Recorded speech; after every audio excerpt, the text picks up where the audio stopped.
Nós temos uma percepção que é uma percepção neurológica do tempo, né? Então, na realidade, a gente tem por quê? Porque nós temos a memória sobre o passado.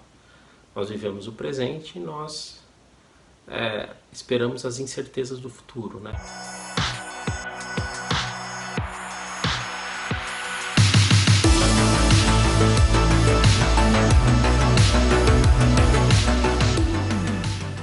Olá pessoal, tudo bem? Meu nome é Rodolfo Valentim e eis minha dica dessa semana para o canal Jornada nas Ciências. O livro é A Ordem do Tempo, do físico italiano Carlo Rovelli. Rovelli é um físico italiano, teórico, que trabalha com loop quantum gravity, né, que é uma teoria que se propõe unificar a teoria quântica com a teoria gravitacional. E nesse livro ele discute o tempo, uma grandeza física tão importante, né? E ele discute assim de um ponto de vista bem profundo, buscando tentar entender o tempo e mostrando também que a compreensão de tempo é muito mais complexa do que nós imaginamos.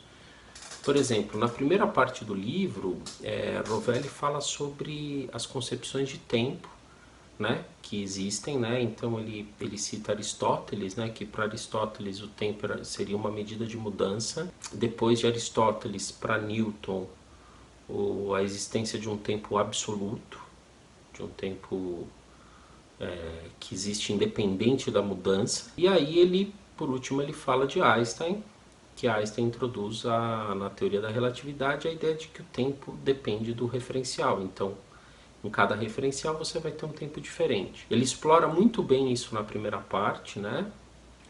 Até com figuras bem didáticas, né? Com os cones de luz. E aí ele cita, por exemplo, onde os tempos eles podem ser bem diferentes, né? Como por exemplo, assim, se pegar o nível do mar, você tem um tempo, em cima de uma montanha você tem um outro tempo, você tem uma diferença de tempo.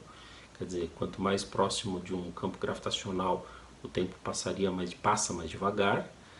E aí ele cita também o aspecto de, por exemplo, corpos com velocidades elevadas, né?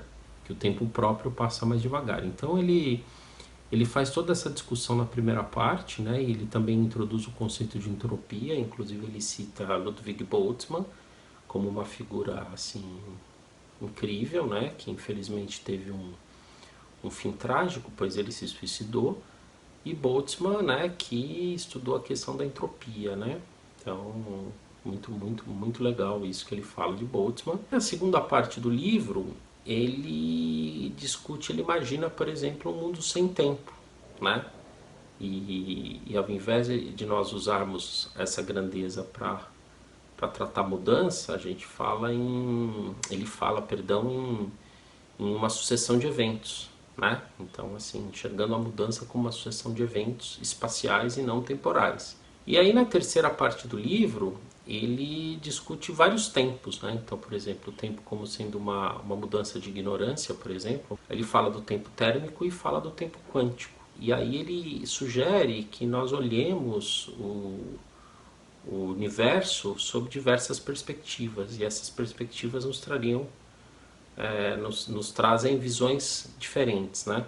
Assim, algo que eu acho muito bonito do livro é que o tempo todo ele dá a impressão que ele está conversando com o leitor, né? Parece ser uma conversa bem informal. Por outro lado, o livro, ele além dele ser didático, ele traz um grau muito grande de profundidade nos conceitos que ele coloca, né? Então ele imagina, por exemplo,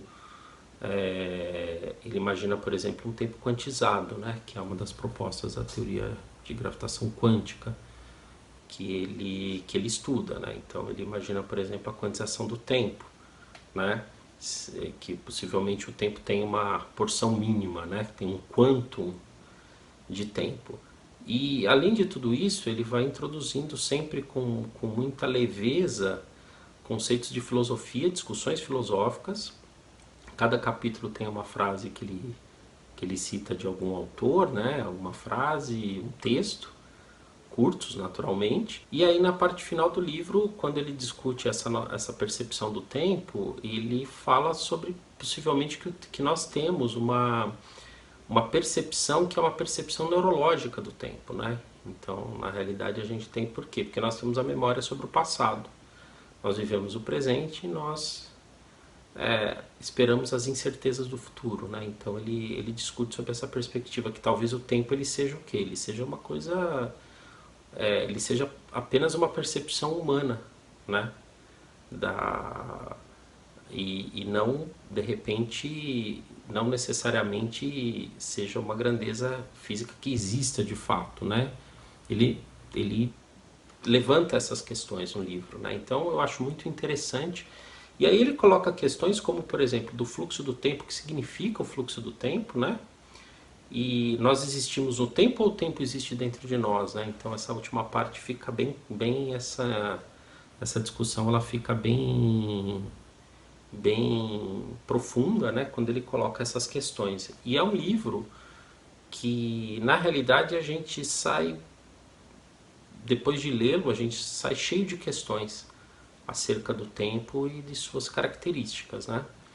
E é um livro que dá continuidade àquele que uma outra dica minha do canal, que é O Nascimento do Tempo de Lia Prigogine.